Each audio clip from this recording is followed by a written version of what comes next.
یہ کہانی ایک چھوٹے سے گاؤں کی ہے جہاں کی خاموش راتیں اور سنسان راستے ایک پراسرار حقیقت چھپائے ہوئے تھے۔ لوگوں نے کبھی نہ کبھی کچھ عجیب و غریب محسوس کیا، مگر اس احساس کو ہمیشہ نظر انداز کر دیا۔ لیکن ایک رات جب گاؤں کے ہر درخت پر سائے جھولنے لگے تو وہ خاموشی اب خوف میں بدل گئی۔ میں وہ رات کبھی نہیں بھول سکتا۔ وہ رات جب میں نے پہلی بار اس سائے کو دیکھا جو کبھی مکمل نظر نہ آیا مگر ہمیشہ موجود محسوس ہوتا تھا۔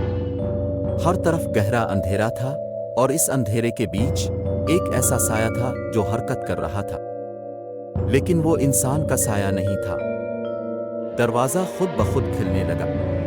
میں نے ایک لمحے کے لیے سوچا کیا یہ ہوا کا کھیل ہے، لیکن جب میں نے دروازے کے پیچھے جھانکا تو وہاں کوئی نہیں تھا، مگر پھر بھی ایک عجیب و غریب آواز تھی، جیسے کوئی سرگوشی کر رہا ہو، بہت قریب، بہت ہی قریب۔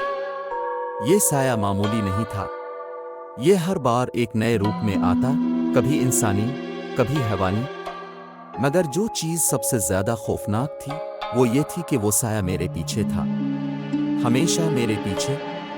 میں جتنا بھاگتا وہ اتنا قریب آتا، کوئی فرار نہیں تھا۔ میری سانسیں تیز ہو رہی تھیں، دل کی دھڑکن اتنی زور سے سنائی دے رہی تھی جیسے وہ جسم سے باہر نکلنے کو تیار ہو۔ میں جانتا تھا کہ سایہ قریب آ رہا ہے۔ میں نے جتنا روشنی میں جانے کی کوشش کی اتنا ہی اندھیرا گہرا ہوتا گیا۔ روشنی گل ہو گئی، مکمل اندھیرا چھا گیا، اور اس اندھیرے میں نے اس سائے کی سرد سانسیں اپنے کندھے پر محسوس کی۔ اس کا لمس یخ تھا جیسے موت کی دستک۔ میں نے آنکھیں بند کیں، شاید یہ سب ایک خواب ہو، مگر وہ خواب نہیں تھا۔ پھر ایک آواز آئی، ایک سرگوشی، تم فرار نہیں ہو سکتے، یہ سایہ تمہارا مقدر ہے۔ میرے جسم میں سنسنی دوڑ گئی۔ میں جانتا تھا کہ یہ سچ ہے، اس سائے سے کوئی فرار نہیں تھا، یہ میری حقیقت بن چکا تھا۔ پھر وہ سایہ مجھ پر چھا گیا۔ میں نے چیخنے کی کوشش کی مگر آواز جیسے گلے میں دب گئی۔